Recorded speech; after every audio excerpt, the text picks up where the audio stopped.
So, Dr. McCraty, could you teach me one of the techniques that you use? Sure, and let's also facilitate it with some technology that measures your heart rate variability, or more specifically, the coherence in your heart rhythm. So I have an iPhone here, the little sensor plugged in. This is a pulse sensor, so I'd like you to put that on your earlobe. Okay. Not up here on the top of your ear or something, but in the fleshy part, because we have to get a pulse. Okay, How does that look? That looks like that should work. So then to start this particular device, you just tap on the screen, and we'll bypass that. And so now we're seeing your pulse here on the screen, and then that's going to quickly, we show the pulse so we can make sure you're getting a good recording. You got a good hookup, because we're measuring the time between each heartbeat, and that's being plotted now. Here's your heart rhythm or your heart rate variability. So in this screen, we have a mandala here that is a breathing pacer, that if you follow the breathing pacer, breathe with it, that helps start the process of shifting you into a coherent state. Again, it's that optimal state for improved cognitive and functioning, as well as sensory motor integrations and so on.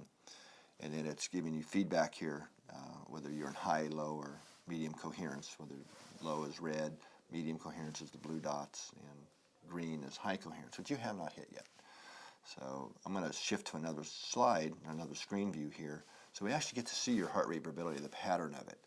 And what we're looking for here is, rather than this kind of incoherent looking pattern, this jagged looking pattern, as you practice one of the techniques, that it becomes more sine wave like.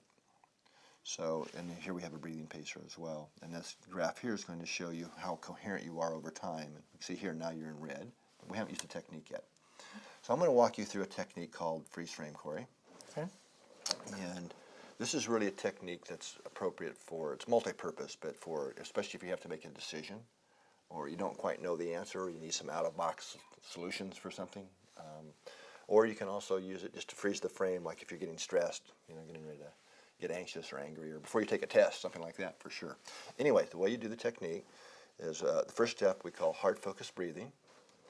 So that's you put your attention in the center of your chest and pretend like you're breathing right through the center of your chest. Now I know that you're really breathing through your nose and mouth, but you put your attention here and almost pretend like you can feel the breath coming right in through the center of the chest. And breathe in on about 5 seconds, 4 or 5 seconds. It's not an overly deep or exaggerated breath. And breathe out the same rhythm, 4 or 5 seconds. Just kind of do that, and you don't have to have your eyes closed. You can. That's one of the beauties of these techniques. You can do it right while you're driving, or in a staff meeting, or right in the moment. Okay, so you can, if you need the breathing pacer, you can use that. Now, what that's starting to do is that's actually using the physiology to help get the system more coherent, from what we were talking about earlier. Now, to really take you to the next level of coherence and sustain that requires, or it certainly helps, if we can add a positive feeling. Now, I'm not talking about thinking something, okay? It's really feeling something. Now, when you're first learning this, how do you activate a positive feeling? Right? Sometimes you might have to visualize, what it feels like when you're in a special place in nature, or that really evokes that feeling. Or it could be the feeling you have when your pet greets you at home, right? Or if you're a teenager, it might be the feeling you have when you get a really good deal at the mall. It doesn't matter. It's that positive feeling.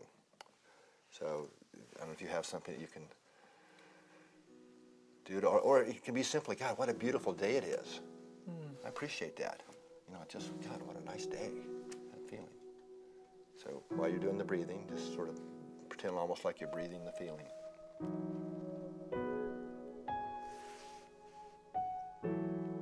Okay, and what we see happening here is that you just went into a much higher state of coherence. Big shift. You see the pattern in the rhythm here. In freeze frame, once you're into that coherent state, you've now facilitated a lot of your mental or cognitive functions. So then you can simply just ask yourself, what would be a better choice in this situation? We would assume that you're trying to make a decision, or it's a social situation. Well, what would be a better response? Kind of thing. Then the next step is you have to kind of be quiet inside and listen for the answer. Now, these are abbreviated, simple steps, but that's the simple essence of the freeze frame technique. Excellent.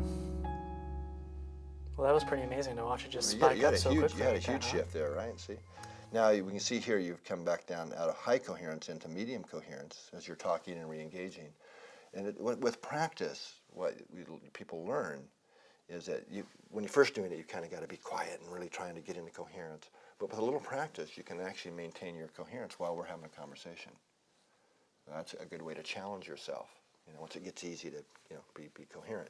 The way I recommend that you practice this is challenging yourself in a different way. Is doing it, can I maintain that coherence when I am having a conversation? Or when I'm on the phone, especially on the phone with somebody that stresses you out, exactly. Because that's really what this is about, is being able to take these techniques into the real world and maintaining that composure and that ability to stay cognitively facilitated rather than inhibited, right? Right. So it's not about walking around with this thing, am I coherent, am I coherent? But it's a wonderful tool to, when you use these techniques, am I getting that physiological shift that underlies those cognitive abilities?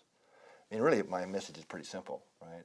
We got all these centers in our nervous system and brain that underlie our cognitive skills. If they're disordered, how can we expect them to function properly or optimally? So it's really about getting ourselves in sync and optimizing the very functions that we need to utilize, especially in today's world. So have you found in your own personal experience that the more you've practiced these techniques, that you continue to get better at them over time? Oh, absolutely. In fact, the real goal, and in fact we call it creating a baseline shift, is that with enough practice, usually about 6 weeks if you're sincere about it, of using the techniques and the technology to be coherent, you are retraining your nervous system to where coherence becomes the new familiar or the new normal. So you'll be going into more coherent states, just sitting down without even thinking about using a technique. In fact, we've actually shown that in a published study. And you seem to have found that the more you practice it, the less you need these different biofeedback tools. Do you sort of develop an understanding of... You develop what it feels like. This is helping you know that I'm in that state, because it's really easy to fool ourselves, especially when you're first learning. We feel all coherent and in sync and realize, oh my God, I'm totally in the not. red. I'm totally not, right? And I'm having a conversation. Oh no. So it's a skill that we learn, right? And then that just once that becomes more familiar, it's much easier to shift into that state when we're in the traffic jams of life or a stressor. I mean, it's kind of naive to think that we're going to learn a technique like this and walk right up into the big stressors and be able to make that shift. I mean, it takes some practice. You have to gain that inner familiarity with it, a new baseline. Slowly developed over time. Yeah. And you can use it with stronger and stronger stressors. Exactly. It's sort of like lifting weights. Well, exactly. You can't lift weights once and then go in and squat 400 pounds. Right, and that we talk a lot about resilience in our work. And we actually talk about resilience in 4 different primary domains, physical being one of them. So from the resilience perspective, that would be reflected in your endurance, right? Your strength, your physical flexibility, right? And if you want to increase your capacity in that domain, how do you do it? You train. Well, you train, right? You stretch past your norm a little bit. You put out that extra energy. After a few sessions of doing that, hopefully you get some recovery in between, right? Then that's your new norm. That's your new baseline. And it works the same way in terms of our emotional resilience. So for a lot of people, kind of a really common one is traffic just drives them crazy, it stresses them out. They're getting all frustrated and impatient, right? So you take on that. You say, wait a minute, getting all irritated and impatient is not going to make the traffic move any faster. I'm going to do something different this time. And then you take that one on and you bring that into management, right? So you've increased your capacity there, your self-regulatory capacity. Then you take on the next, maybe bigger thing in life and so on.